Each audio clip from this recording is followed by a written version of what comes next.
Welcome one, welcome all to Behind the Wheel, our ESPN Esports Rocket League program every single Monday at 3 p.m. Eastern. Things look a little different this week. You might have noticed. You have given us a lot of feedback on what you'd like to see from the show. We appreciate it very much. And not only that, we execute what you tell us. We take it all in, we look through it, and we say, these are great ideas. And so now, one of the things you asked for last week was more guests. So now you're getting 3 of them. Have a look at that. Just like that. You got Lawler, the GOAT. He's returning. Lawler, what's up, buddy? Not much, man. Just chilling. Trying to survive this this whole pandemic lifestyle. It's been fun, I guess is the way to say it. Can you try your best not to talk football for the next hour? Games don't start until Sunday, so we've got a few days. We'll be fine. All right, good. We also got a couple of coaches and managers with us. Of course, Jahzo, head coach and manager of G2, Chrome, coach and manager for Space Station. They've seen each other a lot lately. It seems as though every time there's a Rocket League tournament in Season X, these two teams have to play each other. You guys must be sick of each other at this point. Not so quite sick. I just like improving every time we play them. But I'm tired of losing. That's what I'm tired of. Yeah, it's just a new format. It's really weird to play the same team like almost every week. So it's just something getting used to. Can I just ask from a coaching perspective, because this is the first time we're having coaches on this show, like what has this new format been, the increased level of matches, different tiers of matches, like how has this all been from a coaching perspective? Jahzo, let's start with you. I really like the fact that my guys are really being stress tested with how much Rocket League they have to play in one day. It was kind of a heater with no AC, but now that that's back, it's just straight good vibes, honestly. I guess to improve, play so many different teams in one day, unlike we've ever been able to before, except at Lance. I really like how the esport is kind of shaping up competitively. And for me, just to add on, I love the same thing that Jahzo said, that you have to get your team basically to play nonstop, and it shows how consistent you are as a team as well. And it makes it so you can see improvement right away and fix issues faster, I feel. So throughout the show, we got a lot to talk about, a lot of great things in store for you, including our top 10, including our power rankings. That's all coming up soon. You got any questions for our esteemed panel? Throw them in chat. I'm going to be monitoring chat. Any questions you got, we'll do a big Q&A at the end to round out the show. So we'll get as many as we can from all of you in chat. First thing, Lawler, we should talk about is that due to the pandemic that you mentioned, we now have a change in format for Fall Split. The major has been modified, that it will not be one major across regions. It will be replaced with 4 regions. This, I guess you could say it doesn't come as a surprise. Rocket League did something similar last season as well. But here we are, another major change in the structure of Rocket League. What can we really say about it? I think initially it's a pretty good response from Psyonix. I mean, there's only so much you can do, right? And I think this is the appropriate one. You're giving not only just the ability for these guys to still compete, but they extend it out a little bit and fully fledge it out over the course of not only multiple weeks, but OCE is actually back-to-back. For OCE, they do both, I think it's like Friday, Saturday, or Thursday, Friday. But other than that, it's like the teams play on a Wednesday and then they play the following week on a Wednesday. Same thing. So you get to see and having that exposure to every single team, which is what I know for the other regions like OC and Sam are really happy about, is the capabilities for people to ultimately get their names out on the main broadcast, which they normally don't get. So I know a lot of guys are happy about that. Obviously, prize pool is being extended, 100K for the major regions, and then OC and Sam are 25K. But I think response-wise from Psyonix, it's the best way to handle it. I don't think there's really any alternatives without trying to spend a metric boatload of money on like a bubble and doing stuff like LCS and Overwatch and all those guys. So for what it is and for short term, I think they didn't really provide any details about how many teams and this and that for this reason. They're just trying to see like when the time came to be, what are we going to do in a response to opening it up? So I think it's a good response. I think it's the best option for what the circumstance is. But it still makes me miss international play. Fabled L word of LAN, anytime somebody says it just makes me sad now. So I want to see these guys compete. It's been a long time since we've gotten to, but again, there's not a whole lot we can do. So trying to make matters the best of the capability that we have. So What about from the coaching perspective, Chrome? Like, I know in some esports, like I'll use League of Legends as an example. In particular, North American teams take great value in playing international teams simply because there is such a gap and they learn so much. Like, does that factor in much here? Do you want your players to be playing other regions as much as possible? Oh, of course. We get to actually like test to see like how we can play against other regions because every region plays different in my opinion.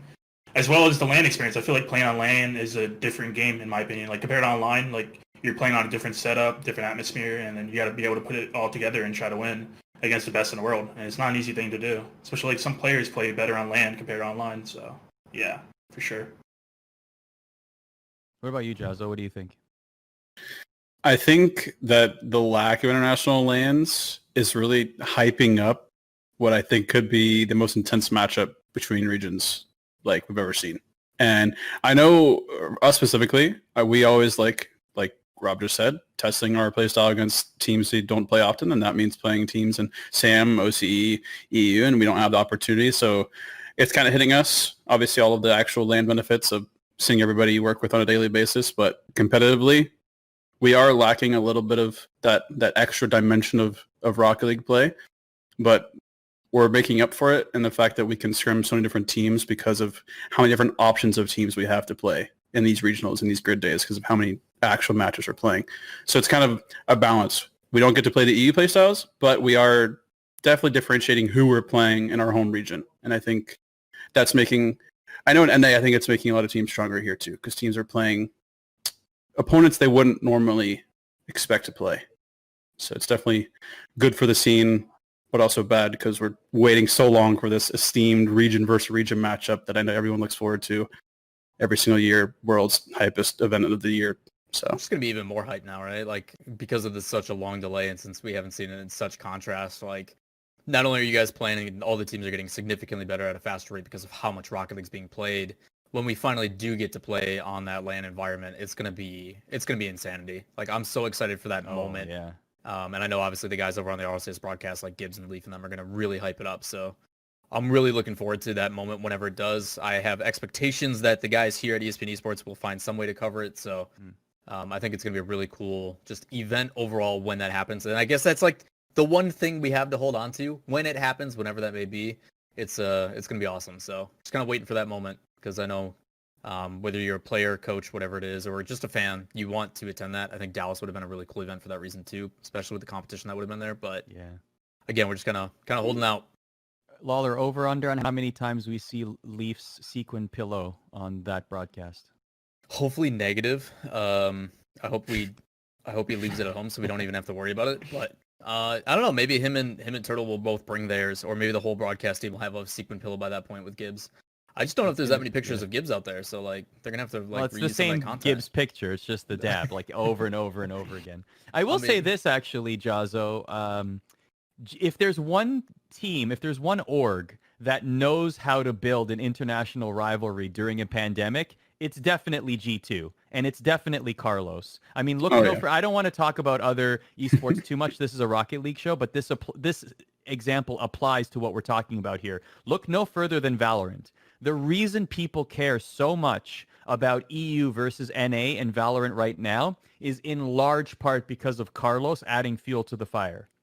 So if there's one guy that I expect would be able to make this a thing, even more than it is, blow it out, be like a pro wrestling manager and make people care even more, it's definitely Carlos. 100% agree. Carlos really imprints his own personality into the whole company of G2. And you're talking about Valorant, but we just had one of the biggest rivalries in esports actually occur yesterday, right, in the Fnatic G2 League of Legends match. So that's another really well-known rivalry. You were on my watch party watching that instead. So like you were quote watching Rocket League with me, but you're like, oh no, I'm watching this League of Legends match. I'm like, why are you even here? Like, what are you doing? To give League of Legends updates. Duh. yeah, thanks, man. Yeah. I don't know, just the G2 brand, it transcends a single esport, right? Yeah. Like, I remember back in the day, it used to be NRG versus G2 banter on Twitter. And then at some point, other orgs got a little butthurt, and it kind of toned down. And I wish we had a little bit more of it in Rocket League. So I'm thinking Carlos and G2 may be able to lead the way on that, but I really want these international lands to open up some opportunities for stuff like that. Fingers crossed. We are all hoping for this. That's going to be such a great moment when that does return. The trade window is also affected. Is that too much of a concern for you two as managers?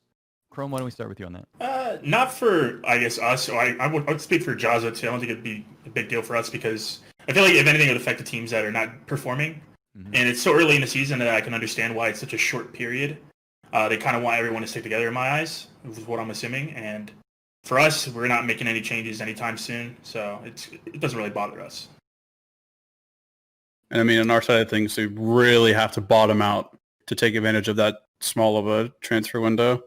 I mean, when we signed up for Split 1, we're signing up long-term. I'm pretty sure at this point we have regained the title of longest standing threes roster in the scene. I'm pretty sure every other RLCS team has made a change between Season 9 and Season X. That's correct, yeah.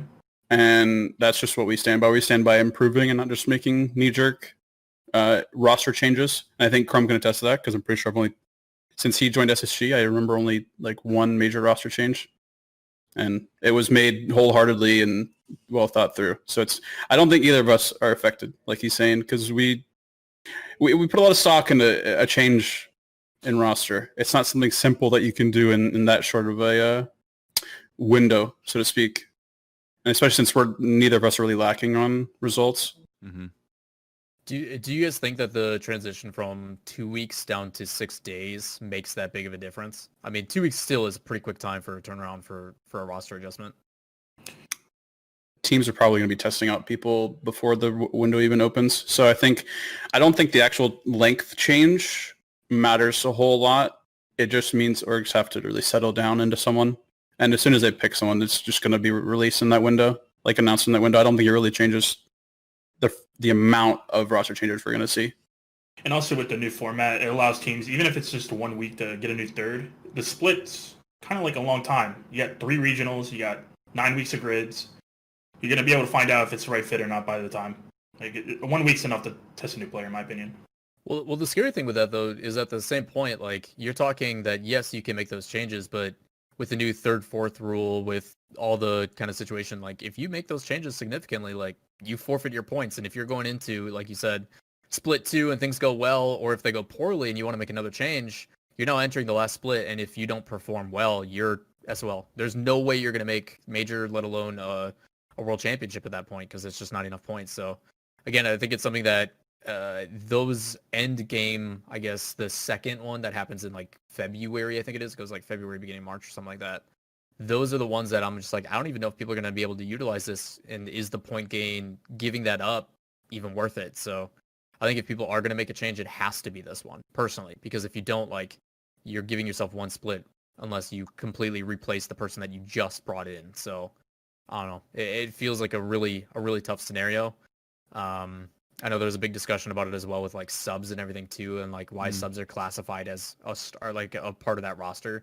So you can only, realistically replace one person and the same person multiple times if you do so, otherwise you forfeit those points. So I do think that's something that just in general, I think Psyonix can take a focus on. Of if we drop a sub and bring in somebody else, we should be able to get like an extra that doesn't affect the point difference or something. I think it's something they should consider. Why don't we consider what happened as Rocket League Esports tweeted this out? Maybe one or two people on this show right now might have something to say about it. All right. This is the tweet. A competitive warning has been administered to both Scrub Killa and Guild Esports for actions taken by Scrub Killa during the elimination match against Team Liquid. Lawler, why don't you catch us up on what happened here? Yeah, super TLDR. I do a watch party on weekends on my stream, and sometimes the pros come and hang out and watch, especially the EU guys when they're not playing. And Scrub was one of those players, but he was playing, and I was confused. So he ended up saying that their team wasn't going to do communication because they were tilted for whatever reason, and comms weren't just happening. So his opinion was to rather be in comms with someone rather than sit in team Discord alone. So he ended up popping in, and as soon as that happens, I messaged Gregan like, yo, what's going on? Like, I'm pretty perplexed at this point. Like, I have no idea what's happening. So messaging Gregan, trying to mediate the situation, and just waiting for a response of like, yo, do you need me to yell at him? Do you need me to put him somewhere? Like, what's the situation? And then luckily Jahzo is also in chat and makes it so much better for my sake by joining the call and giving me someone to talk to and making this a little bit less awkward. And then as soon as I got the information back from their coach, I'm like, all right, we gotta bid you farewell. But yeah, weird situation for a player to be in a watch party popping off, and then you're like, Scrub, I don't know what happened yet. I'm on a delay. Like, give me a sec. So he's spoiling your yeah, like so not only he's giving you this like incredible content by joining your stream, but then also ruining the content by I'm pretty sure they scored a kickoff goal, and he goes, "Yo, what'd you think about that kickoff?" He hit like this nasty like dunk pinch off a player, and he's like, "Yo, Lawler, you proud of that shot?" And I was just like, "I haven't seen it yet. Like, what do you want?" And I'm like, and then I saw it, I'm like, "Oh yeah, that's pretty nasty." But like, God damn it, Scrub. And then yesterday, because he wasn't in comms yesterday for top 8 stuff, but like, he was in my like viewer list. Like we saw, people were like, yeah, he's in the viewer list. I'm like, if he's listening, and I like call him out, I'm like, yo, if you don't hit like a double touch Musty, you're dead to me, Scrub, or something. And within literally 15 seconds, he had a double touch. I'm like, it's not Musty, it doesn't count, or something like that. But like, I don't know what Scrub is doing at this point. I don't know if he's always lurking or if he's always watching, but Scrub, you do you, man. You got a warning, and I'm glad, because it is the correct ruling. I think the way that Sonics went about it is just like, yep, you know, we didn't breach anything with like coaching them with me and Jahzo and stuff. We were just bystanders in it. And then Sonics put out the ruling, and it won't happen again. So thanks for the content, Scrub, but Reddit has been having a field day with it. So it's just another day at the office, man. So first of all, Jahzo, you're a bro, so good on you for coming in with the save. Gotta get dude, trust me, being in that call alone was like, I'm just sitting there like shrugging the whole time, like, guys, I don't know what's happening, because I'm also trying to put pieces together and just waiting on responses from Gregan. And then when Jahzo hopped in, I'm like, thank God I have someone I can talk to. I thought I was joining a Discord call where Scrub and Lawler were just talking about a previous week's match while Scrub was waiting for his match to come up. I had no clue anything actually was happening. So, I mean, you say I'm a bro, but I thought I was going into a hoax and a joke that Lawler was playing on his stream. I had no idea. Yeah, people in my stream thought I was like pre-recording it. I'm like, you guys think I'm that smart? Like, come on. No, this is live. This is happening. Chrome, can I ask you, Chrome, like, just like hearing about this situation, you're a coach. I mean, look, like imagine yourself in that situation where you coach Scrub Killa and all of a sudden this happens. Like, what's going on in the coach's mind? How did they even get to this point? For me, it's like, if that was me, it's like sound all the alarms, because at the end of the day, it's going to be on the coach's back to manage the players, and it's going to be a bad look on the coach. You're supposed to be in control of your players. They're supposed to listen to you. They're supposed to, not go over the deep end like that, like not be in the same comms with their teammates, and then your other teammates breaking a rule, and it's like, it's just like, what do you do in that situation? It's like really, really bad look on Greg, and even if it, really isn't his fault, I guess you could say. It's just, I'd just be so scared, and it'd be such a bad feeling if that was me. Arsenal in the chat says, I'm doing that next tournament. So there you go. Lawler, you started something. Yeah, no. Arsenal, what time are your games? Hit me up. Just slide in those DMs. We'll coordinate something. It'll be a good time, man. We'll hang out. Lawler's gonna have this whole side market where he's actually calling in, like just kind of like the Brawl where he was going into comms. Now they're coming to him. That's right. Full circle, man. Full circle. Full circle. No, the whole situation is just wild, man. Like, realistically speaking, from my perspective, I'm like, why is this even like, what is happening? And like, realistically speaking, I could have just been like, Scrub, no, this is stupid. But like, Why deny free content, I guess. content? Yep. Right? It's the content brain always on the mind. It's like, this gotta opportunity has been proposed. Why not just take it? So I'm already coaching kids, man. I don't want to deal with that. Please don't let it happen to me. I mean, Arsenal's watching. I didn't sign up to babysit. Let's move on to the big event, of course, this past weekend. As we know, the grid happens every week, but we had a regional to settle, and that happened in Europe. And Team BDS reigning supreme, a sweep of Giants Gaming in the finals. They looked great. I mean, they've looked great all season.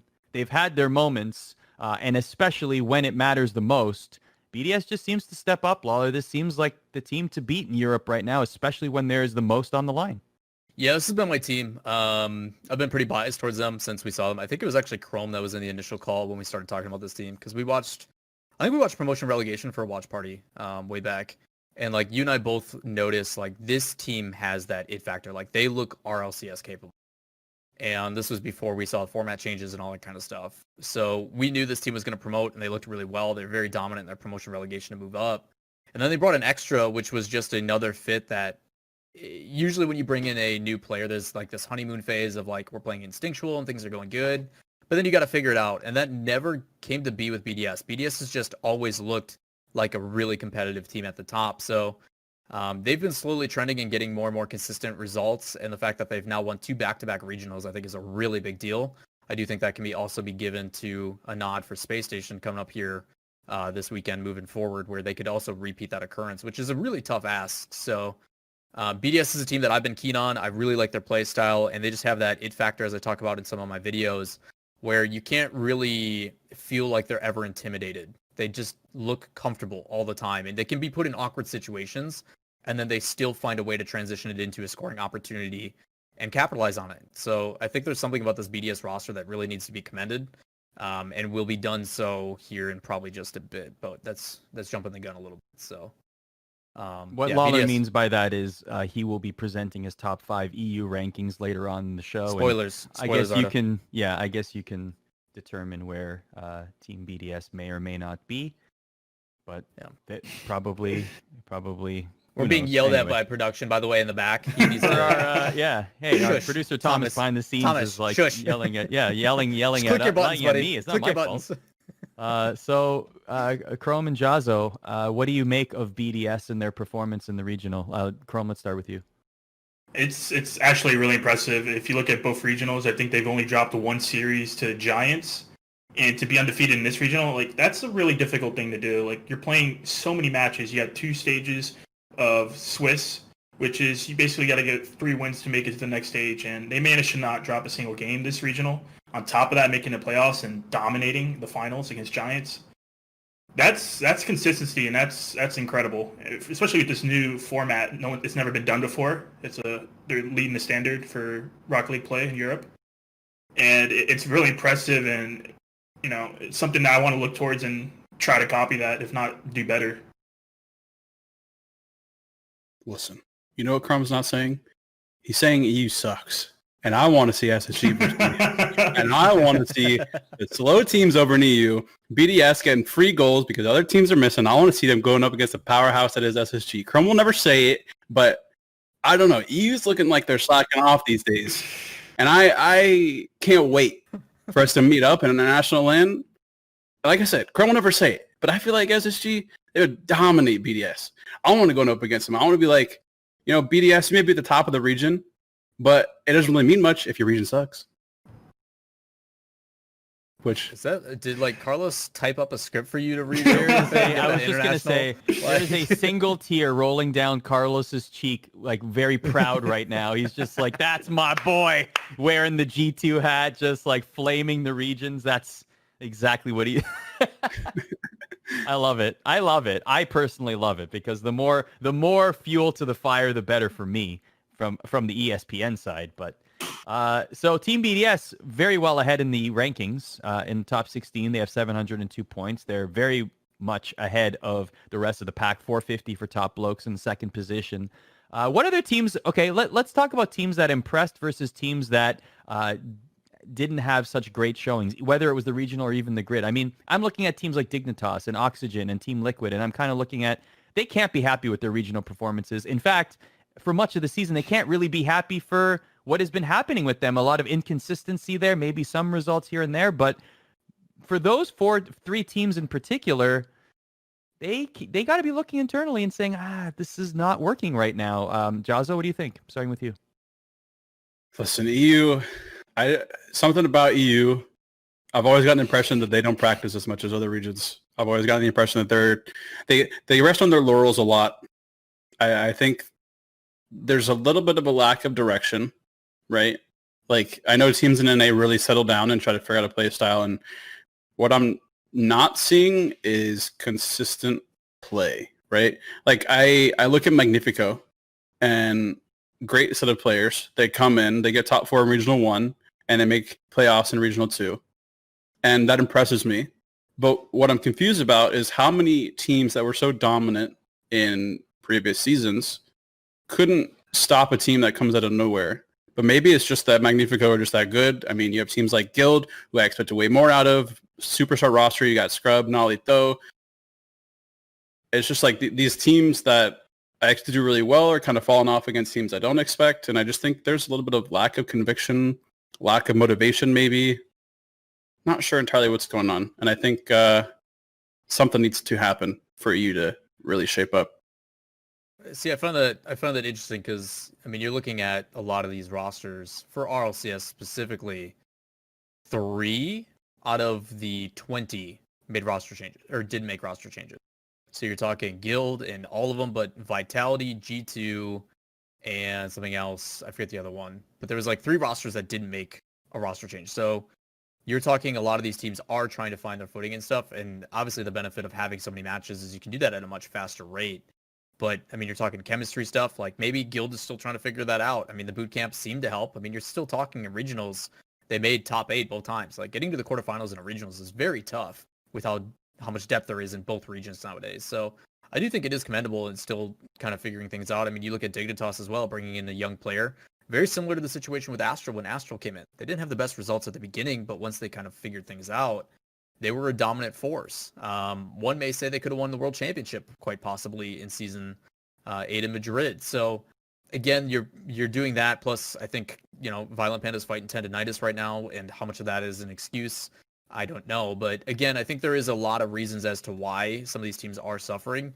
But you are getting, and I do agree, a very interesting perspective of teams like Fadeaway and Magnifico and some of these other teams that are newly formed, making continuous quarterfinal appearances, even if they can't compete in the grid week to week. So I do agree with your sentiment, Jahzo, that it is very weird that the guys at the top that we have expectations of are not staying in those kind of podium places. You're having a team in BDS and Giants, in my opinion, 2 top 3 rosters, yet one team didn't even qualify and would have been stuck in the RLRS this season if it didn't go to a different format, and BDS, newly promoted, to me is the top dog. So I do think there is some major concerns, and I honestly don't know why that transition has happened. I haven't had the chance to sit down and talk to some of the top dogs over there and be like, what is it about these teams to where they are essentially wiping the floor with you guys? What's the deal? So maybe you guys will have to bring on an EU coach next week or something, because I would love to pick their brain about the situation. I mean, I like to chime in. I think it's just the amount of Rocket League being played. It shows that some players maybe are not capable of playing that much Rocket League, and they're getting exposed maybe.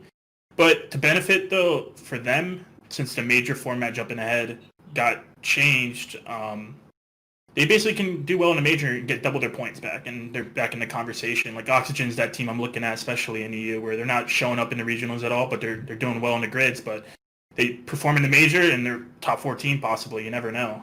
But there's nothing that points that they're going to perform in the major. Like, anytime there's been pressure, any significant thing that's required out of them, they choke. Yeah, correct. But they've got time, which is their benefit. I mean, yeah, they should be performing, but maybe it's just something like they needed a mentality change. If you're looking for something in the major to change how they're going to play, this change to the major that just happened isn't going to help, because what we're seeing in the major is just a 2-day version of a regional. So it's going to be the same mentality issue. You're going from Swiss into playoffs. And if these guys can't last through going 3-2 in a Swiss setup to actually qualify for playoffs, even in regular regionals. I don't know how they're going to do it in a major. But I'll say if that's the time to perform, that's a good time to perform is what I'm saying, because you get double the points, double the prize money, and going into the next split, if you're going to make a roster change, if not, that's good motivation going into the next split in my eyes. Because you're right there at the top again, where you weren't performing before, but now you are. So it's just good. Yeah, it's a good look. I don't think either of us argue with the fact that it is a great time for it. The frustration, or I guess the difficulty, comes with you guys have been struggling with high pressure situations. It's the exact same format, but now there's even more pressure. There's more money on the line. It means even more for points. And for a team that's already been lackluster in that regard and needing to make things up, that just makes the mentality even that much more difficult. There's even more strain on this one result. And if you don't get it, you're now further behind. So a team that's been struggling mentality-wise is now having to rely on essentially one big event, which is something they've struggled with. How can I have the expectation that they're going to be able to upset at this point? Because it is an upset. They look great in the grid, but they can't do it in regionals. And this is basically like a super version of the regionals. So I do have concerns for Oxygen. I think it's a really big deal. Do you have concerns for Vitality? They've won a couple grids. No, I don't have concerns for Vitality. Not at all? No, Vitality's good. Vitality's a good team. They find ways to win when they need to. Vitality goes a whole event, lose one series, and happens to not be the finals. I mean, they'll win a few. I'm not worried about them either. I mean, if Vitality's problem is to lose to a team like BDS, that's a good problem to have, because at the end of the day, it's a long season. They can figure out their issues against a team like BDS. It seems like BDS has been their kryptonite. Meanwhile, they've been pretty much good against every team except Barrage out of nowhere, and the Swiss stage happened to beat them. But they still managed to bounce back, and that's a good look for Vitality. May not be winning things now, but it's a marathon, not a race, so they can figure it out. Speaking of marathons, that rule number 1 was a marathon in that Vitality BDS matchup. When was the last time we even saw something like that in that kind of play, in that level of play, for that long? I know Justin. I see it all the time, honestly. Yeah, I don't know that one's ever lost it not being broken. Yeah, that's what I meant. It seemed to last like, 40 seconds, 45 seconds? It lasted a while. I mean, it lasts till it's supposed to, right? When someone scored. Oh, Lawler, look at chat, Lawler. Hermie says it's rule 2. We had this whole conversation before we went on the air about rule 1, rule 2. He's a knower. No. He's a knower. Wow. Look at Hermes is on Lawler's bandwagon here. Wow. Smart man. Wow. Smart Good man. for you, Lawler. Well done. Oh, there you go. It's definitely rule 1. Now we've gotten the rule 1, rule 2 ignition in chat. That's going to go on for the next half an hour. He's going to Snickers. He's acting crazy.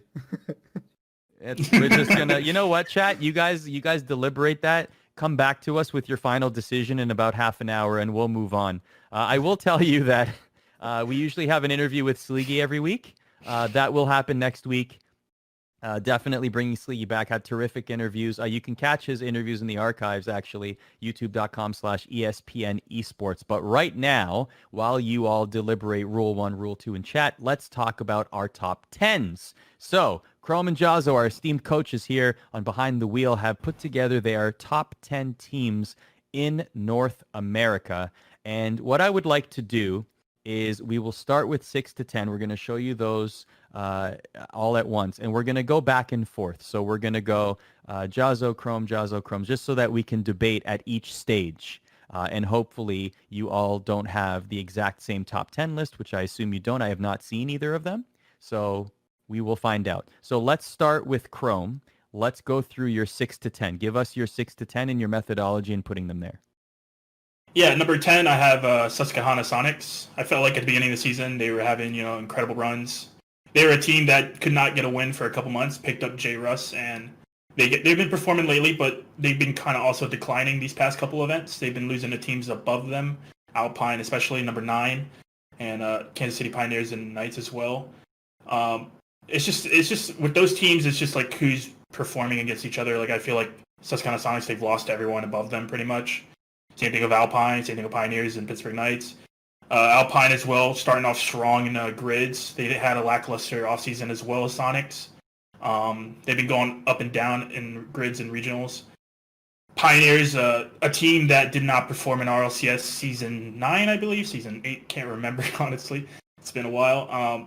They picked up a new player in Beast Mode, and sky's the limit for them. They've been performing. So a lot of upsets. Memory beating his old team in the United in the regionals to qualify for stage 2. Same thing with Pittsburgh Knights. This is a team that made RLRS. This wasn't going to be a team that even made RLCS, but since this new format, you're playing a lot. It's going to benefit teams like that don't have that experience. And they've been performing. They managed to get top 8 in regionals. Didn't have a great performance in the playoff bracket, but they're also happening to get top 8 performances in the grid. And that's especially a team that's going to get better and better. And then Rogue, I just feel like they're beating everyone below them. They're struggling against everyone above them. They beat us. Good for them. They're a team that was top 4 going in. They beat us. And, good for them. Good for them. They could beat us. Hey, they're a team that, whenever they play us, playstyle-wise, they play like the best team in the world, but they seem to struggle against everyone else, which is a surprise to me. We'll figure them out eventually. They're definitely on a team, one of the teams that could beat one of those looks to make it to LANs or even possibly win a LAN if they figure out their issues. And yeah, that's my top 10 through 6. I think it's pretty spot on. I don't know about Jahzo. I didn't check his list, but I think I'm pretty on point. Well, Jahzo, tell us your 6 through 10. All right, so I've worked with Chrome a long time, and we share a lot of the same sentiments. Some specifics may differ, but as production pulls up my 6 through 10, you'll notice that our 6 and our 10 are exactly the same.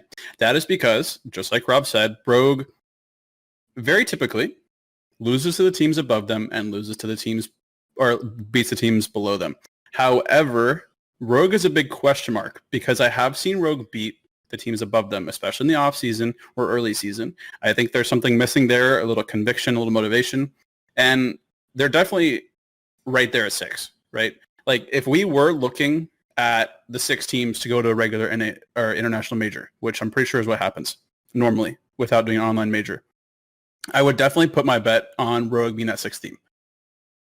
On the other hand, Sonics, Tuscana Sonics, they somehow edge out a bunch of playoff berths. And when I see them play, they don't typically make it past playoffs. Or if they don't make it to playoffs, they're getting beat by these teams that are just above them. Typically somewhere in the 1 through 5 rankings, and I think that's just a happenstance of them getting consistent seeds. And they run into these top 4 teams, top 6 teams, and they just end up losing. Now, KCP, Alpine, and Knights are in the same 7 through 9 spots as Chrome, just in a different order, because these are all teams I consider wild cards. They all have some impressive runs in previous weeks of the grid. They all kind of showed up in certain matches in Regional 1. They're all teams I have my eye on as a coach, as a scout, making sure I'm keeping my eye on teams that could be dangerous to my own team, right? So when I look at the Knights, KCP, Alpine, obviously KCP's actually drawn blood against us. Great for them, just like Rogue for SSG. But Alpine and Knights haven't really been able to. So I think that all 3 of these teams have potential to move up. It's just Rogue is kind of acting as that 6th seed gatekeeper. Oh. And I think Crow is used to being a gatekeeper and making sure people stay below them. So I'm not so worried about Rogue's position at 6th. I think they have room to grow, and they could bust into the 1 through 5 spot, but obviously they haven't this time around. So I'm super surprised you have Knights as low as you do at 9. I mean, look at the match history between SSG and G2, like differences, right? Like if SSG, because we played Knights a lot and we don't struggle with them. I'm talking, this list, us being in the scene, this list has to come from personal experience and not just watching, right? If I know that every time we go up against PK we haven't really lost, then I can't put that much stock in them. I don't think SSG has played Knights enough to know that they're... Oh, we played them. I think leading up to regionals, we played them like 3 times in a week, and they've always, they took a game off us every single series, and I mean they're performing against every other team, so they got good looks in them, and I think they can honestly improve from there. They've only been losing to the top 2 teams, top 4 teams, so. The important thing to remember about my 7 through 9 is that could really be any order. It's just I firmly have Sonics at 10, being like the top 10 gatekeeper of staying inside the grid, and I have Rogue firmly at 6, being the gatekeeper of top 5. So that 7 through 9 honestly could have been in any order. Because each of those rosters in 7 through 9 have notable wins against teams above them, but also notable losses, right? Like Alpine and Regional 1 swept Rogue to make playoffs. KCP swept us in a qualifying match for Grid Week 3. Yeah. So each of those teams has performances that puts them in that spot. It's very tough to order them properly and in a way that people all agree on it.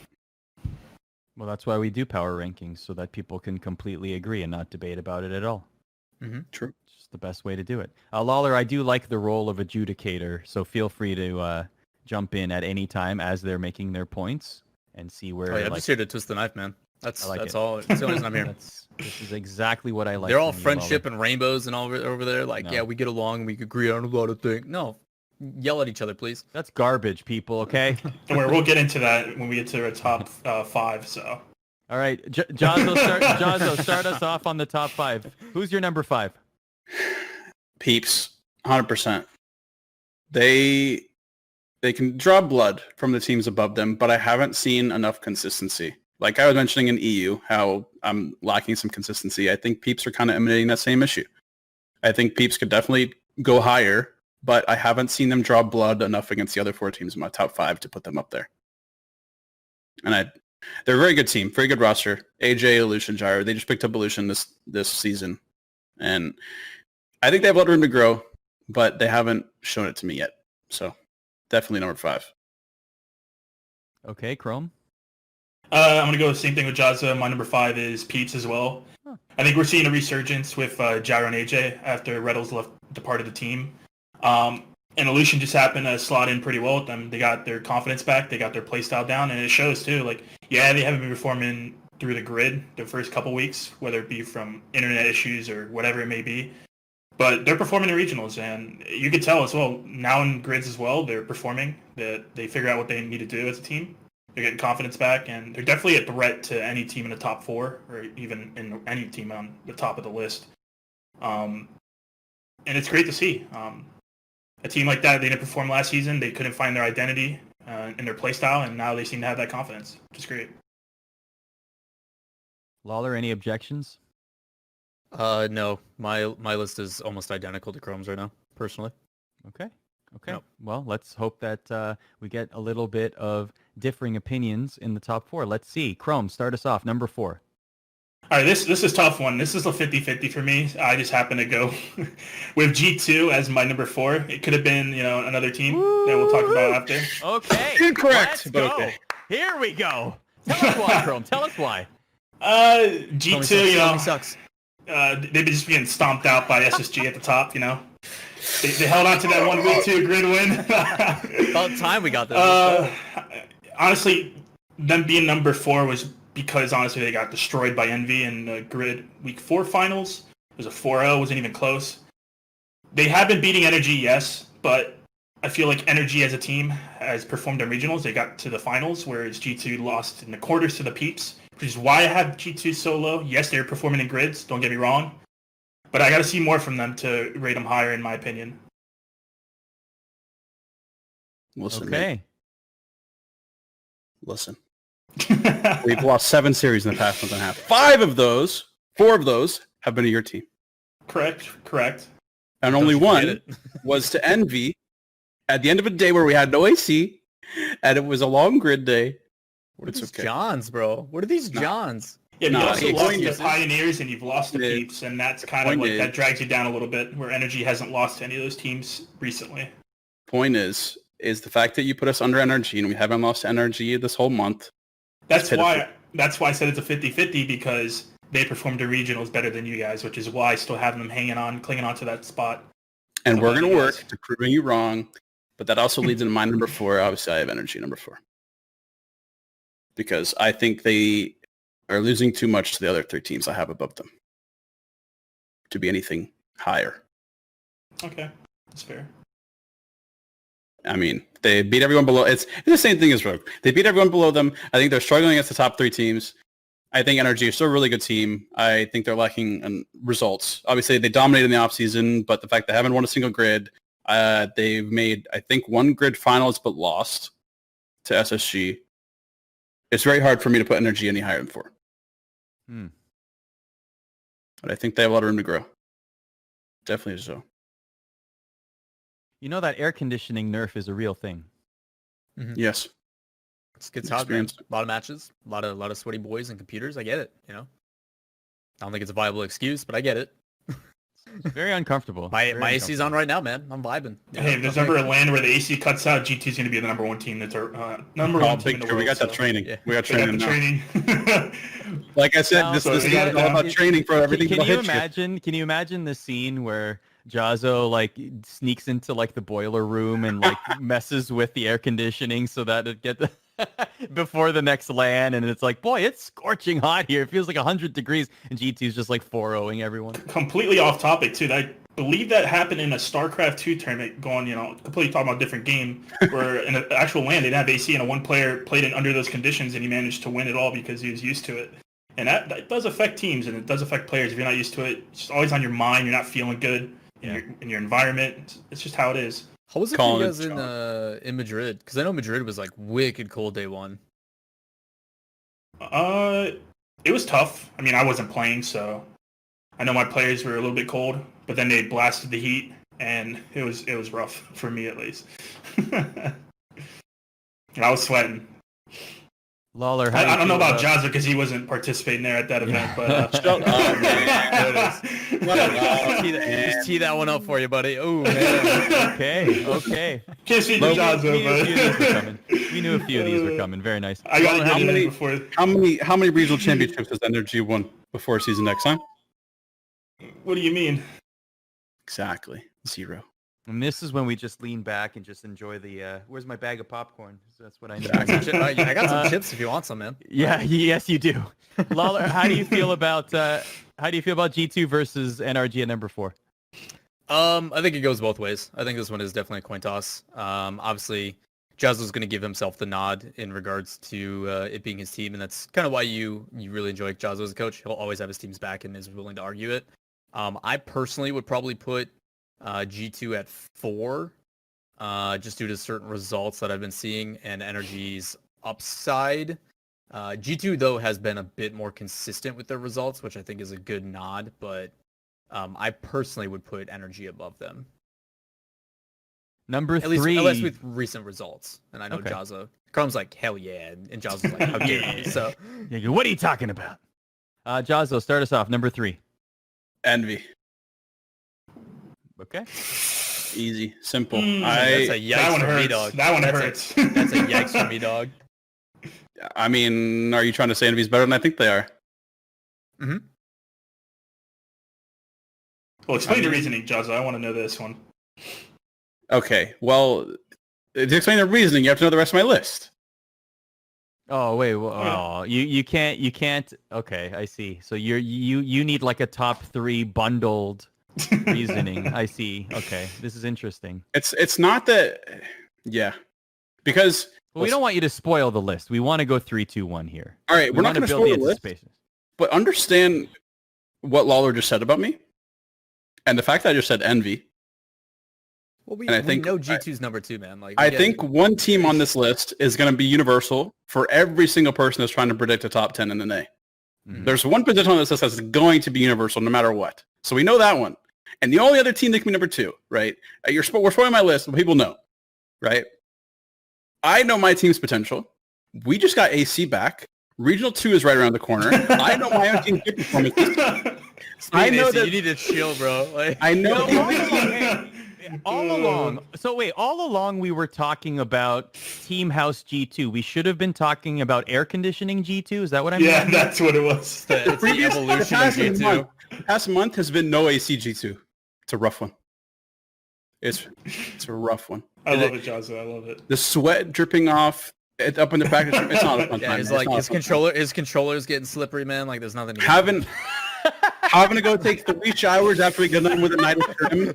It just slips out of the hand. No! Oh no! My save! All the way across the room, like a slow motion. Hits Chicago in the face. He misses. Like it's a domino effect, man. It's brutal. It's like a slapstick comedy. Yeah, okay. The Yeah. Three Stooges I'd watch are it. happening. I'd watch it. Oh my So- gosh. Okay. Well, okay. We already know what you're 2-1 without you telling us. You don't have to tell us now because we want to still at least make it a formality. So Chrome, who's your number 3? Kind of spoiled a little bit earlier, but I have Energy as number 3. Like I said, it was a Okay. 50-50 with G2. They've been losing to pretty much everyone above them, and lost to G2 pretty much every grid so far that they've played. The reason why I have them as third above G2 is because their performance in regionals. They beat Envy, pretty much a 50-50 with Envy in terms of results. Outperformed G2 in regionals, made it to the finals. They're always that team that's always going to be in that top four, in my opinion, especially as of late. They had definitely a lot of upside to, claim the top of the throne as well.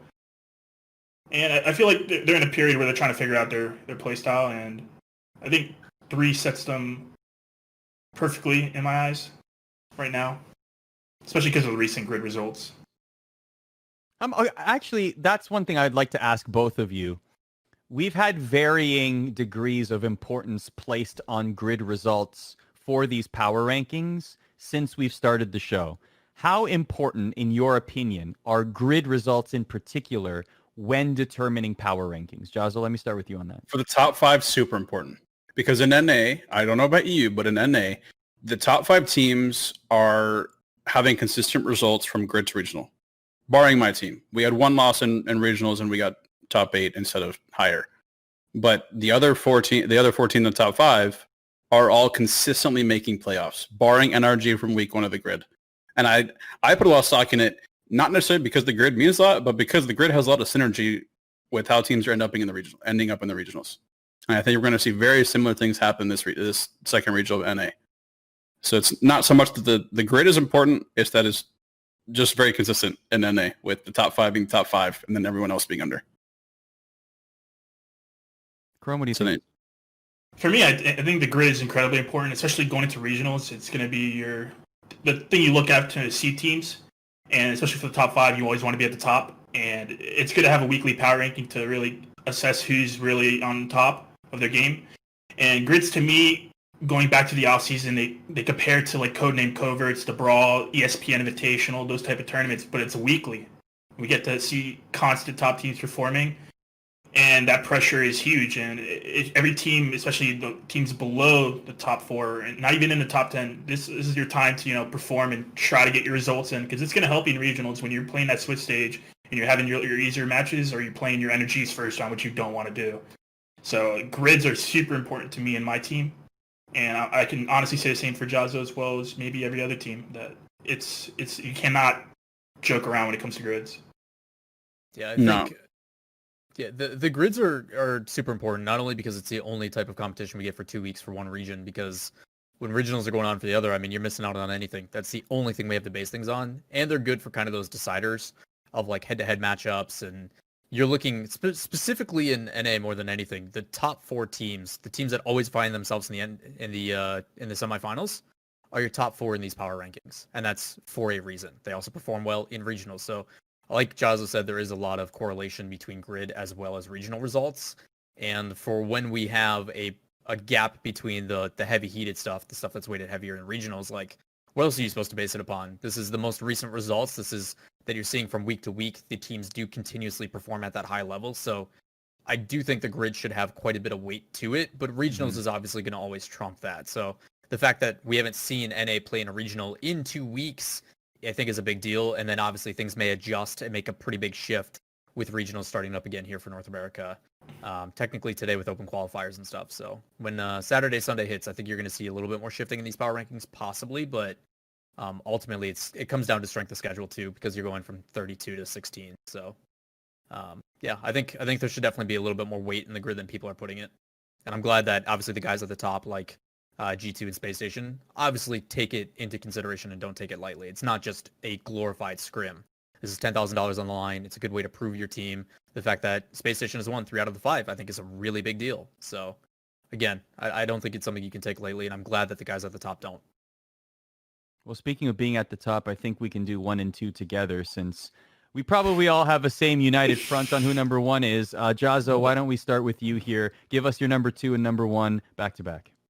G2 number 2, SSG number 1, 100%. Obviously, I have my own team because I know the potential. And obviously, SSG, like Lawler said, winning 3 out of 5 weeks, winning Regional 1. SSG number 1 is a no-brainer for just about every single person in North America that's paying any attention to Rocket League Esports in the past 3 weeks. And there's no question about it. And I'm surprised. Well, I'm not even surprised. I think this is the one time that Chrome can actually put his team where he's supposed to put them because it's uncontested. And the other time, I think Chrome was a little conservative with where he puts his own team. But yeah, 100%. Fair enough, Chrome. For me, I have NV at number 2, and obviously my team as number 1. Reason why I have G2 so low is they played NV for, I believe, the first time this grid in week 4, and they just got absolutely obliterated. It wasn't even close.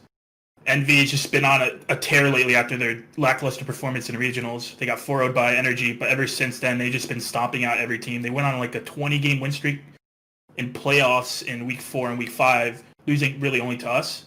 And they've just been getting better and better. And that's, like, honestly, I probably would have had G2 at number 2 if G2 managed to beat NV in week 4 grand finals, but it wasn't even close. And NV's just been getting better and better, and it's just really impressive what they've been doing lately. Going into regionals too this coming weekend, they're going to be a team to look out for, and definitely on my radar as potential matchups in regionals.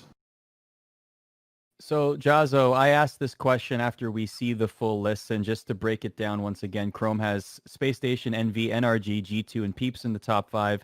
You, Jahzo, have Space Station, G2, NV, NRG, and Peeps as your top 5.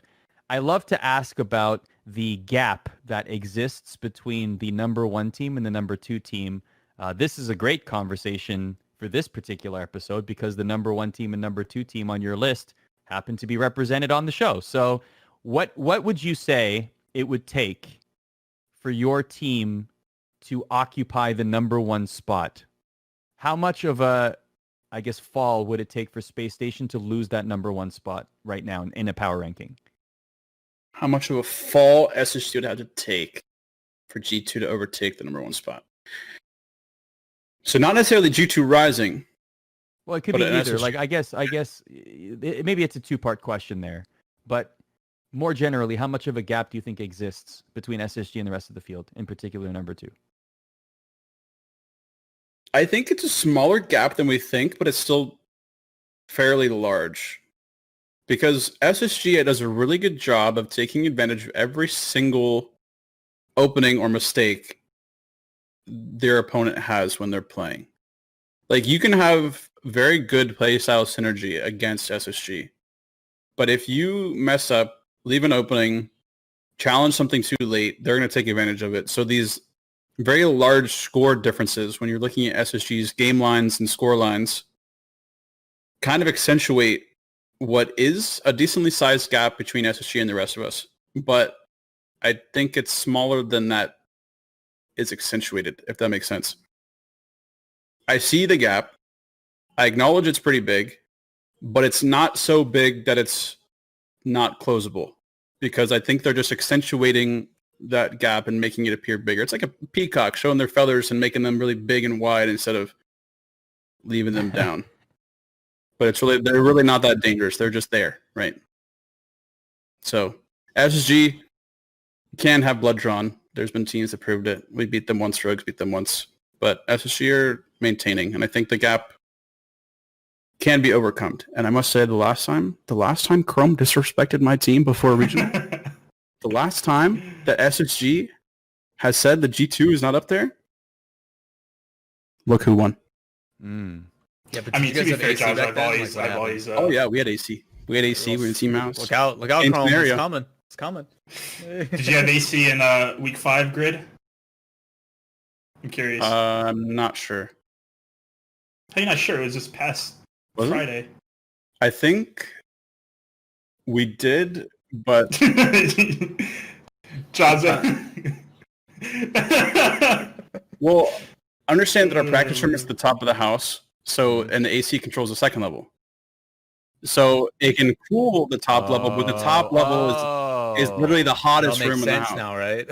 Got it. Okay. There's layers to this. It's like there's second floor ACG2, ground floor ACG2. Like, has the AC been on for several hours? Is the whole house cool? Is it just some rooms? Like, okay, there's layers to this. I see now. Okay. We need to know what the optimal air conditioning situation is for G2 to maximally perform. It's second floor AC on, and the portable AC we just got on in the room. All AC must be activated. Oh yeah. Okay. Whenever I lose, I'm going to blame the AC. Like, it wasn't working for all our players. Okay. And When you lose, I'm going to blame you.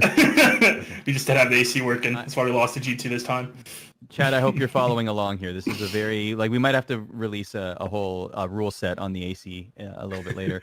But let's release our top 5 EU right now. So we just saw the top 10 NA from Jahzo and Chrome. Lawler, the floor is now yours. Let's see who, after this past weekend's regional, you have in your top 5 in EU. And let's start with number 5. Yeah, number 5 was actually the hardest one for me. I think this one's kind of a coin toss and can go to multiple teams. Realistically speaking, I think EU has a lot of parity in it, especially in that kind of, I guess, 5 to 8 or 9 area. I end up having Barcelona. This is more of a gut decision. I think between all the teams that could be in here, like Endpoint and even Fadeaway gets a nod and a lot of the other rosters, Barcelona was a team that started off really hot and then became extremely stagnant. And I was like, where the heck are these guys? There was a lot of expectation with Itachi coming in. And now that they've kind of figured out they had two really rough weeks, we've seen Barcelona play extremely consistent over the past probably 2 weeks. Not only throughout regionals, but everywhere else, where they're making top 8 appearances consistently, some semifinal appearances. And a lot of that is due actually to Ronicky. Ronicky has looked extremely comfortable and has had a fantastic impact with this roster. Basically filling in the shoes of what we refer to as kind of like a wild card spot. Chrome, obviously, this was pretty much his entire career. He was the glue that kept the team together. He filled in whatever position was needed. And Ronicky has been doing that, but also been able to transition it really well up onto offense. And I think it's provided a level of confidence then to Devo. And Devo is a player that I think is extremely reliant on his teammates. If his teammates are playing well and he trusts them to go and make the big plays, Devo pops off. And when that starts happening, you start to see a Barcelona now that with a young Itachi, the pressure is off of him. He's allowed to basically come into this play and perform to his capabilities. So you are getting a very solid-looking Barcelona that I think is going to continue trending in a good direction. And that's purposely why I give them the credit. But I think teams like Endpoint are still super solid. There's so many teams I think that could be in this 5 to maybe 7 spot in EU that it is a toss-up. I mean, you talk about the Solaries and everybody else. It's a really tough one, but I do want to give credit to Barcelona. I think what they're doing and what they're accomplishing as of late has bumped them up significantly. So it is good to see a team that could have made Worlds if we had one for Dallas, finally back on form after having a little bit of a stumble here in the offseason. So it is exciting to see what Barcelona is accomplishing post-Flakes. And plus, they may get Messi back again, so that's just giant for them. So good for them. Super important to Rocket League. Yep. Super important to Rocket League. Are you concerned at all about just it seems as though the results aren't there? Maybe that's what people would point to in terms of why Barcelona might crack the top 5. Does that concern you at all, or is the trajectory improving?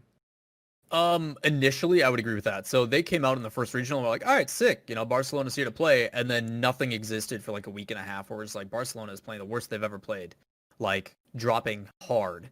And then over the last 2 weeks, they have continuously put up performances. They've been super consistent with regionals as well as grid. So it's not, to me, I try to see over the course of multiple weeks, you're talking about what would it take for G2 to take over Space Station. Not only does Space Station have to play poorly, but G2 also has to be able to be the one to take those spots over. Because I have expectations that, Envy and G2 and Energy and Peeps and all those teams are still going to be fighting for that top spot. So I think it's a multitude of factors that come in order for people to drop off. And for Barcelona, they've shown over the past couple of weeks that the results have been there. So I'm trying to take a more objective approach on it in the sense that, yes, not only are they playing well and they look good on the field, when they win, it's pretty dominant.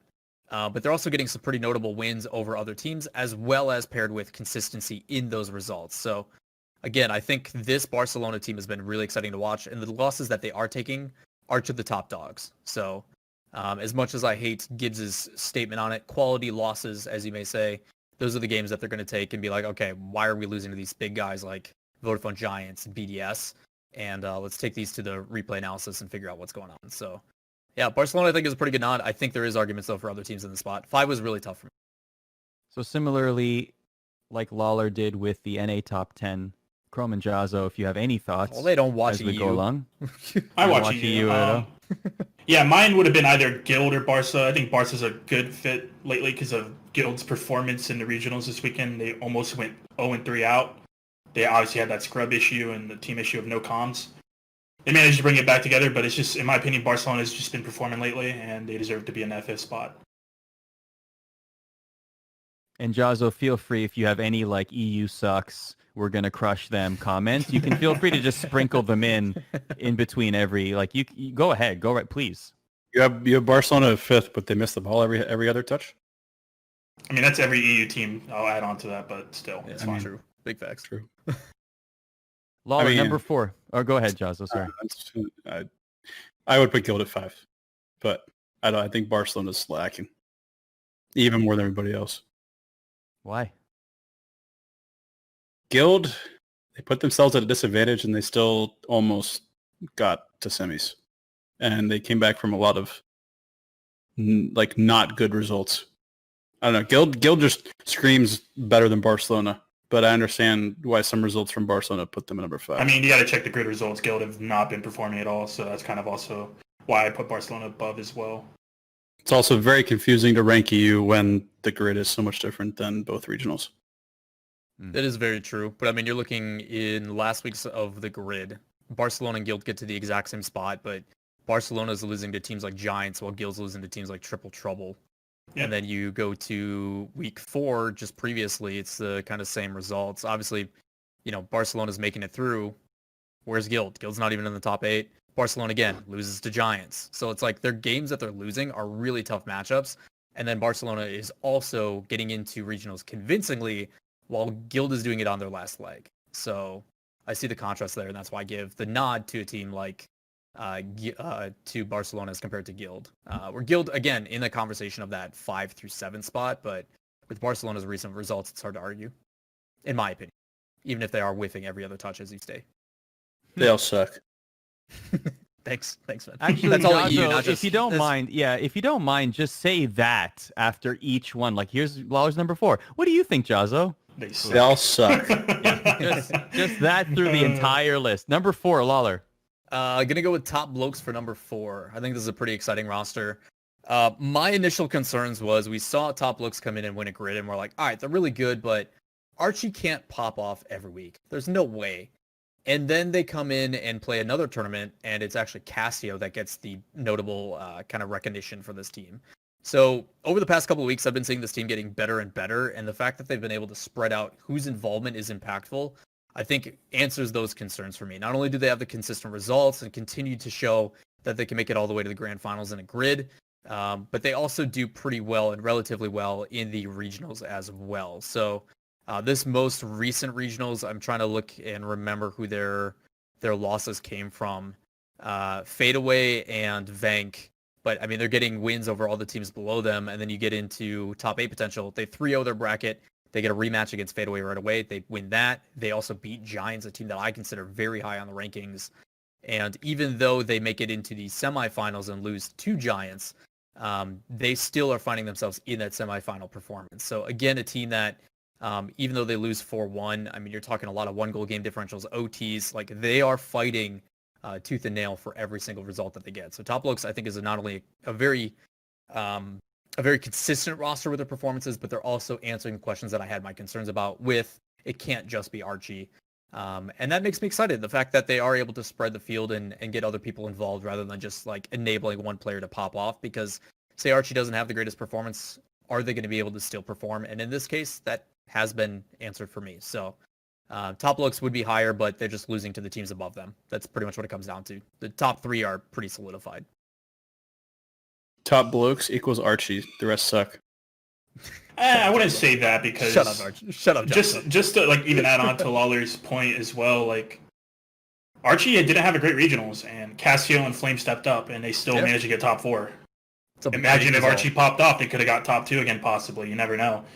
I'll credit the Giants, obviously. That's a team that's still trying to find a way to get everyone involved, and I feel like that they'll eventually get to it. They're an unsigned team. They're going to keep that motivation high. They want an org, I'm assuming, because they're a team that doesn't have that salary cap. They don't have that funding to continue playing, but they're going to keep striving to win all these tournaments, and it's going to be motivation for them. And I feel like you'll see them finally find their footing as a team and probably even contest BDS at the top. Yeah, they're a good roster, man. They're really good. I think it was Shogun's line after Top Blokes beat Barrage Esports that he said, "Barrage sent back to the garage." That's his line. good. Shame. I mean, I'm sure he's going to continue to use that throughout the entire season.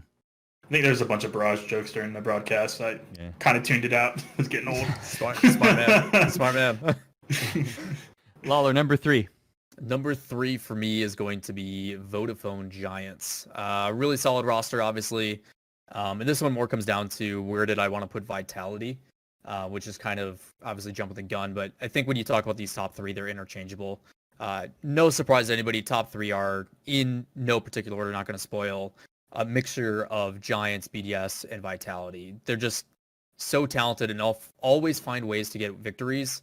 The difficulty here, though, is just seeing how Giants performed in that final. It made me lead that there is kind of this gap between the guys at the top and Giants, where Giants is a very good team. My favorite thing about watching them in that top blokes game is like Giants or blokes would be in front of the net and someone would go to put a shot on, but every single shot individually, like there'd be 3 in a row, someone on Giants would be there to either meet it or create a 50 in every single circumstance. They're very quick. They're very aggressive. And when they're on form, they basically overwhelm teams. They get to the ball first, similar to like when Alpine is peaking.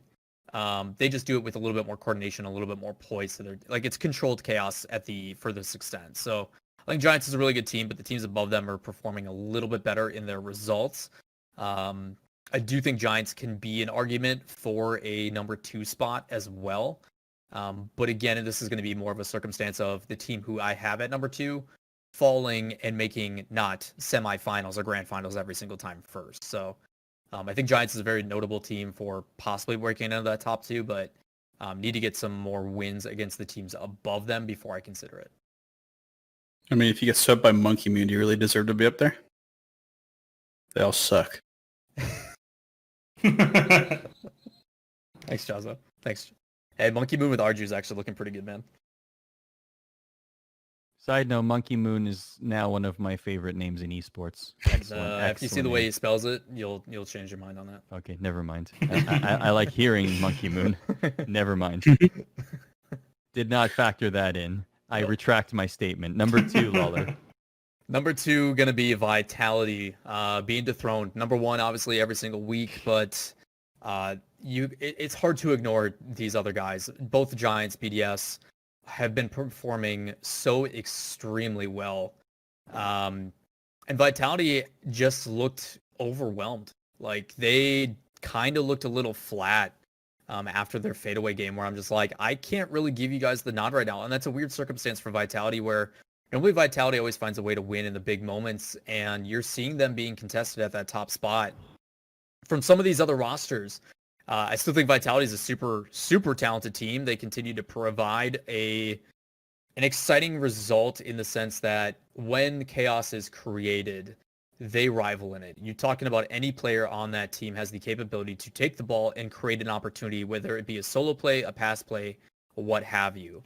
But the fact that they are being challenged in that regard by other teams that look like they are a little bit more controlled, I don't think the intimidation factor comes with it anymore. A lot of time people play against Vitality and look at them and go, shoot, like this is who we have to go up against. And you're seeing these other guys in the results that they're getting in BDS and Giants and Endpoint and other teams that have taken wins off of Vitality. They don't feel like that top dog anymore. It feels like they can actually bleed. And I think, when Jahzo was talking about Space Station, teams have shown that they can do it, but it's happening continuously. So Vitality isn't the dominant number 1 like they used to be. I think they still... and this may be just kind of looking a little bit too much into it. They may not be practicing as much as I'd like to, or putting enough weight into something like the grid.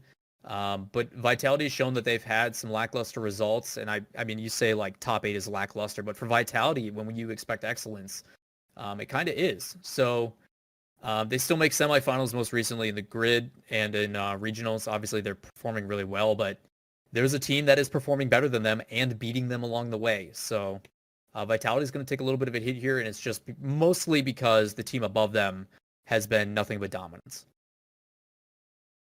Listen, you're finally able to all speak French with your own team, with the best 3 players in the world, and you can't even make finals?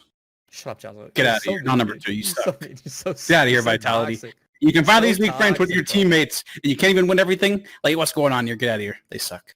I will say this. I have my same EU top 5 like Lawler, so I think me and Lawler just save wavelength, Our top 5 was the exact high same IQ, for you know, NA2, compared man. to Jahzo. It's those big brains, man. Those big brains. Jahzo saw Leaf come in and be like, Liquid is in at number 5. And we're all like, Jahzo's like, let me one-up it. I got this. That's why Leaf's the host and not the analyst. That's Jahzo's top 5 would just be 5. This team sucks. 4. This team sucks. 3. This team sucks. It would just be this team sucks all the way down. With G2 at the top, yeah. With No, G2. see, Yeah, listen. and G2 would be number 1 in the EU rankings also. Yeah, That's yeah. right. He's like, yeah, Carlos is from there. That works, right? I can just write that in. Just my 1 through 16 is all the same team because they might as well all suck. I think EU's like kind of hard to predict as well because you got your grids and the grid results are all over the place. You got Oxygen coming out of nowhere performing in the grids, but then regionals are nowhere to be seen, which is why it's kind of hard to rate a top 5. But I feel like that top 5 is pretty spot on from Lawler. Yeah, I held on to Oxygen for a little bit because I, again, try to weight consistency over the course of numerous weeks. And it's like, all right, one regional, like you guys don't do that well, but you're still dominating for Oxygen in the grid. We'll keep you around, you know, we'll drop you down a little bit to like 4 and then to 7. And then they didn't show up in regionals again. It's like, all right, guys, like I can't put you here. This is the stuff that's weighted the heaviest. So again, it does make it very difficult. EU, as mentioned, has a lot of parity to it. It is kind of all over the place, but for the top 3, top 4, like without argument, I have no issues defending those, you know, final breath. Obviously, number 1 team being BDS, winning 2 regionals, absolutely dominant across the board. They had some struggles, obviously, in the grid, but and the things that matter the most, they look absolutely dominant. I mean, you're talking to qualify for top 8, they beat Guild, they beat Endpoint, they beat Barcelona, all teams, obviously, also that could be considered in that number 5 spot. So strength of schedule, they also show it there. You're talking when they play in stage 1, wins over Monkeys, Barcelona again. It's like they have very good results. They've shown that they can continuously beat not only Vitality, but also Giants. And I was really hoping that this grand final and playoffs for regionals was going to be a closer match, but like BDS didn't even blink. Like it was just before you knew it, the game was over. Like I got up to walk away and then came back and they were already up like 2-0 in the series. I'm like, all right, this is over. Like Giants can't do anything here. So BDS has 100% solidified themselves as the best team in Europe. And that is a very big deal as a team that realistically speaking has a new roster addition of Extra who came from AS Monaco and is just recently promoted. This is their first time playing in the RLCS. And they are, without a doubt, the best. By far. Very talented team. So there's Lawler's top 5. Just to recap, it is BDS, Vitality, Giants, Top Blokes, and Barcelona rounding out the top 5 in EU. Don't forget, we do this every single week. We give you at least the top 5 in NA and top 5 in EU. We made that change a couple weeks ago here on Behind the Wheel. Now, another thing that we do every single week that now you can participate in using the hashtag BTW Top 10 on Twitter is telling us what our top 10 should be. You seem to like the highlights. You seem to like the top 10. So this week it's going to be the top 10 plays of the week. In the future, if you have any plays, any saves, any goals, anything interesting, a rule number 1 or rule number 2 or rule 0 or whatever you called it in chat, you can feel free to send that to us, clip it on Twitch or give us native video, upload it however you want to send it to us. Use the hashtag BTW Top 10 and we will put it into our pool of consideration. But now, without further ado, here is our top 10 plays of this past week. Y se lo pierde, se la salva JG. Thunder hizo una jugada excelente, pero la defensa también fue excelente aquí. Simplemente a ver quién puede más. Y el toque de Chat fue buenísimo. El toque de Chat lo consiguió. Un ángulo súper incómodo. Y aún así lo logra poner en portería. Le da la ventaja a True Neutral. Tox given to space by Stick. Farah. Oh my goodness! What? What a pass! That's even better than Farah's pass earlier in the day. Are you kidding me? Oxygen with one of the best team plays that we've ever seen, and I'm not exaggerating. And Rix, that touch is nowhere for them to receive. One more try. Mike Boy to Rizek. Does he have the read? He got 1 touch. He's got 2 touches. The shot! Almost hit! Second left! Libertas in chaotic fashion tie the game! You have got to be kidding me. They missed the clear off the backboard. It just ping-pongs around a couple of bounces and Rix Ronde in the right place. La relâche là. C'est maintenant qu'il faut arriver à reprendre contrôle. Ça va pas être facile. Hein. Oh oui, oh oui, Il passe là, le petit play dans l'axe avec le superbe dribble d'Alpha into le reset de Caleb. Oh là là, j'aurais tout vu ce soir. Mañana en este canal y en el canal de Rocket Street pues es peor todavía, así que el equipo de Freewin que necesita un gol, ese pinch que ha sido espectacular. Wow, wow, wow, wow, wow. Royals, qué bien hacía ese pinch. Ahí llegaba el pinch directo, lejos, lejos del alcance de los jugadores de Atypical. Primer partido que se va a llevar Freewin. BK Salem plays it off, a double to try to throw things awry. Arju has Ixo. Ixo has a shot, but it's blocked again from Boom. S2V coming up big here on defense, and they are going. Wait, no, it's still in the air. Arju looks for another touch. Ixo to maintain. It'll go in. And the Peeps not really able again to get any possession off this kickoff turbo coming down. We have been stuck in our own half. Ball all the way down, missed to the top. And he's going to find Atomic here. And Atomic is going to find the net. What a shot from the ceiling from Atomic. And the pass for miss to put it in the proper spot for him. Peeps now quickly that lead dissipates.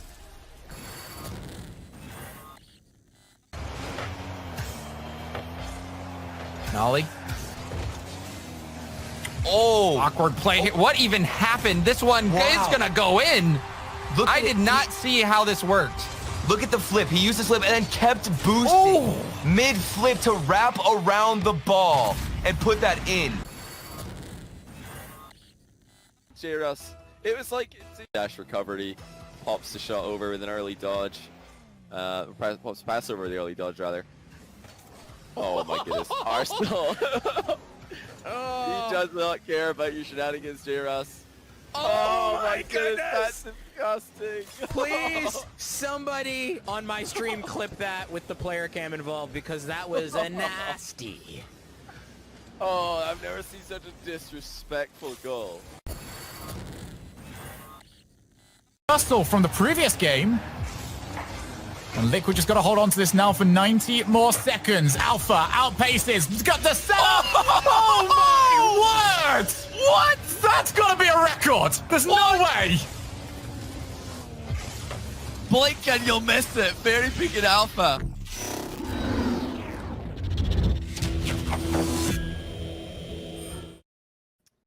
So those are our top 10 plays from this week. Arsenal with a nice solo effort there. Ah, the disrespect, but the beautiful disrespect, wasn't it though? You just look at that and you're just like, ah. Can you imagine him in that moment? Imagine the opponents in that moment, but us watching it just like that's just a thing of beauty. How do you even? Yeah, speaking of Chrome, you were in comms for that. What was going on? It brings a tear to my eyes. Like, that's my player. Oh my god. That was great, man. Seeing confidence from Arsenal is a scary thing. Like, I personally have him as like the most valuable player on my team right now in terms of performance. Like, he's been getting better and better, and it's scary to see. Like, when he finally finds his stride on like the biggest stage. Definitely someone to look out for, like in like the question for best in the world, in my opinion. I mean, Season 80 almost musty flicked his chair, man. So. We're going to get to that in a second because we got some questions from chat to round out the show. If you have more questions, please feel free to throw them in chat. Before I do that as well, though, feel free to populate as I ask this. This is a collaborative effort on the show. We're still in the early stages of making this exactly what you would want from the Rocket League community on what you would want from this show. So keep giving us suggestions. We're definitely listening. We're definitely reading every single one that comes in. Do you want us to do historical content? Do you want top 5 best players? Do you want stuff like that? Do you want more interviews? Do you want people at the executive level? Do you want more coaches? Do you want more managers? Do you want players? Do you want fans? Whatever you want. Let us know.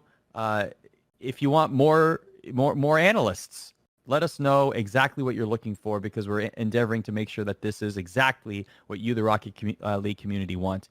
We also know that you like to ask questions to our panel and to the people that we bring on the show. So let's get to that. Speaking, Chrome, of somebody to watch out for as one of the best players out there, Akutre has a question for both NA and EU. He is asking all three of you, who's the MVP right now in each region?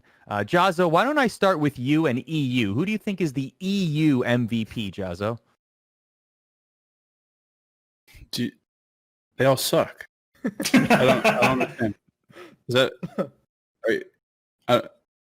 Listen. I couldn't even keep it straight. No, okay. So there's a few contenders. No, like real talk. Okay, it's serious. Archie does a really good job of bringing top looks together. Extra really brought a unique aspect of his play to BDS. K-Dop on Vitality has always been consistent. Not necessarily the most flashy, not necessarily like the standout player, but he's like always been there. He's one of the most decorated players in all of Rocket League history. So if I had to pick one, it would be one of those three because of just how important Archie is to its team, because how extras come in and really shaped up BDS, and now K-Dop has always been there for his team. If I had to give it to one of them, I probably just have to give it to Extra because BDS is on the top, but it's big shout out to Archie and making sure that top looks is up there. But they all suck. Naturally. Chrome, who's your EU MVP right now?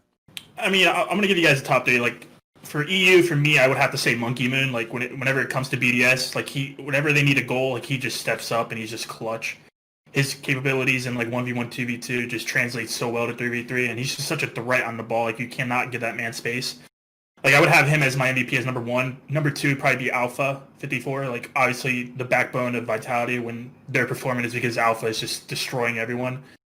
And then number three would probably be Archie, because he's just been absolutely disgusting for top looks. Like, the translation from when they had Freaky to Archie now, like, they look like a super threatening team for the future. And especially he's a rookie, too, so he's finding his footing. He's only going to get better, in my opinion. And, yeah, it's my top three for EU. Lawler, who's your EU MVP? I think you have to consider anybody on BDS as of right now. Monkey Moon, I do think it's a notable pick, but I'd actually probably go with Mark by 8. I've always had a soft spot for players that are a little bit more supportive and a little bit more set up, but Mark by 8 has also transitioned that into having a high offensive impact when it comes to just goal scoring in general lately. He's really taken things under his control over the past couple of weeks, and has been exciting to watch. I do agree though with Chrome, like Monkey Moon, you give that guy space, you're in trouble, like no matter what. And of course he's a French player, so you always have to be worried about that. Another French player, Alpha. I think Alpha has been easily the best performing by far on Vitality and what his capability is. The guy literally can't miss a flip reset when he wants to go for one. He hits it 100% of the time. I don't think throughout his entire career he's ever missed one, which just makes more of a threat anytime he is on the ball, where he goes up with a position and people just have to respect it, and he still finds ways to score. So I don't think too many others can be in consideration. I do like the shout to Archie, probably one of my favorite rookies this season. Again, another supportive player, but also can, have that high carry potential. He has really brought together top looks and given us a new look of the previous Veloce roster.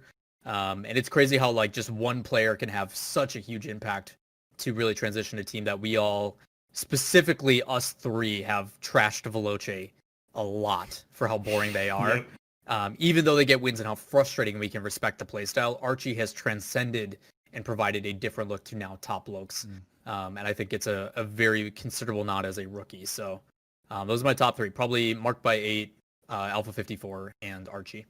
Mark by 8 had an amazing tournament this past weekend. He's had he looks really so good, really good few weeks. Yep. Yeah. NA. Just throw names out there, NA. All of you.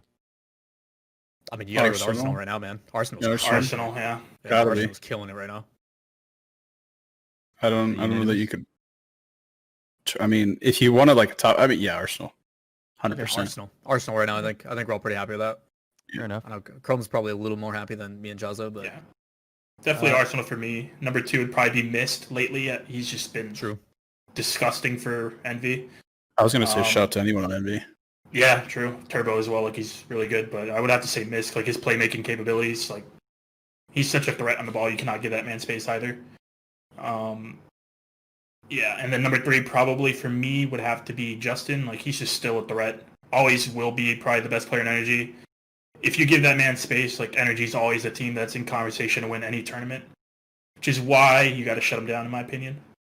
But yeah, Justin is the things he could do, like 0-second goals from season 5 to winning season 8 for his team. Another 0-second goal. Yeah, another 0-second goal. Hermes in chat is confused. He said Chrome didn't go for all 3 Space Station Gaming players? It's the same thing with BDS. Like when we did the EU top 3s, like we all had a different player from BDS. The same thing for, I feel like, my team. Like Reddles, he can have standout performances. Sypical has always been known to be one of the best players in the world, if anything. Any player on my team can really step up and just shine. But Arsenal's just been that solid player right now. He's just performing when we need a goal. Like he's just hitting flip reset, triple touches and stuff like that. He's just been on a tear lately. Here's a question from Hey I'm Deuces. Going back to Lawler, something you actually said earlier in the show. Do you think guys would prefer if RLCS had done a bubble major in this current situation? I think competition would be better. I just don't know how achievable it is for Rocket League. Obviously, we have a very young player base, and a lot of these kids are still in school and everything else. I think ultimately, yes, anytime we get the chance to play no ping, the competition is going to be better. It gets them into that LAN environment, even if the crowd's not there with the pressure.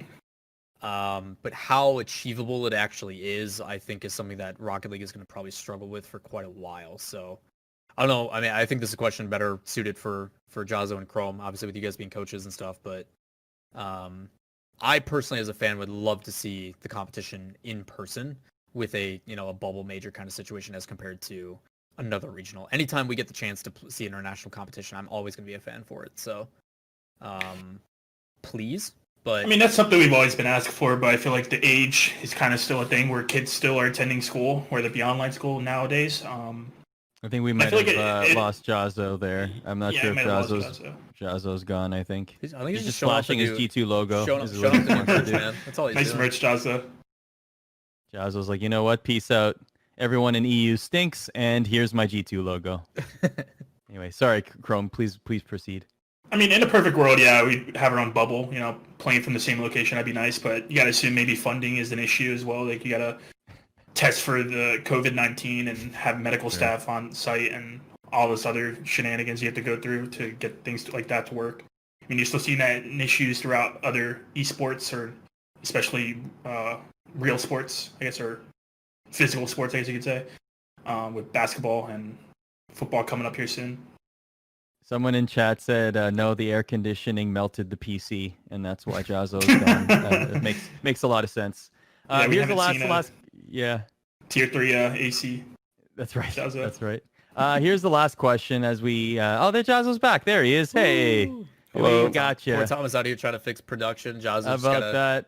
On-the-fly production by Thomas. Why don't we end on this? Obviously, Regional 2 is coming up in NA. Why don't we just get some thoughts? How are your teams going into it? How confident are both of you as coaches? Jahzo, let's start with you. The past weeks of Grid have been a lot of learning experiences, and that's what I'm looking forward to the most, is taking everything we've learned from the past 2 Grids, taking a couple weeks off from an actual regional performance, something that really leads up to bigger things, unlike the Grid this season, unfortunately. So taking everything that we've learned, incorporating that into the regional, because I know we've been struggling stylistically against teams like SSG the one time we played Envy, and I'm hoping we can pull some very specific stylistic changes against those teams and hopefully take it, but we're really looking for a top 4 performance as a baseline, so looking forward to that. Another double weekend of a lot of matches too. So Chrome, your thoughts? I know for me, like before, I was like, I just want another top 4 finish for regionals. That'd be nice. But after seeing BDS do the repeat, I kind of want to follow in their footsteps and pull another repeat. Like, I don't want anything other than top 2 right now for our region, because I feel like we are probably the best right now. Don't want to be too cocky, but because I'm talking about my team, but like, I just feel like we are capable of doing great things right now. And yeah, I want to do what BDS did and pull a 2-peat. That'd be pretty cool. Nice. Lawler, last comments on this? Any quick predictions on regional? I just want these 2 boys to give us some little fire. Like, give me some predictions. What's gonna happen? Who's winning? What's happening? Like, give me top 4. I assume we can have the expectation. Envy, G2, Space Station, Energy. I assume I'm gonna get those 4. But if you guys had to give us results wise, what's gonna happen? Start with Jahzo. Spit your fire, man. Back your team. G2 gonna take the whole thing. What's happening? The regionals are going to end up being SSG versus G2 in one semi and NRG versus Envy in the other, and Envy is going to beat NRG, and then the winner of SSG G2 will beat Envy in the grand finals to take it. And I think it's a toss-up. Jahzo, I think you're going to make it to the finals. We're just going to absolutely destroy you guys. So have fun. Hopefully you can make it there this time. Have fun dreaming, bud. Have fun dreaming. Let me know when you wake up. I'll be right there for you. Absolutely love it. Now, can you both confirm that your players will be allowed to call into Lawler's stream live during matches? Stop. Only if I have my AC on. Correct. Only. Yes, exactly. All right, on that note, that'll end things here on Behind the Wheel. Jahzo, Chrome, thank you so much for joining us. Lawler, you two, I'm sure we'll see all three of you again at some point. But this has been fun, and don't forget to keep giving us suggestions on what you liked and what you want to see changed on the show at ESPN_esports on Twitter. But for now, we will see you next week. Thanks, guys.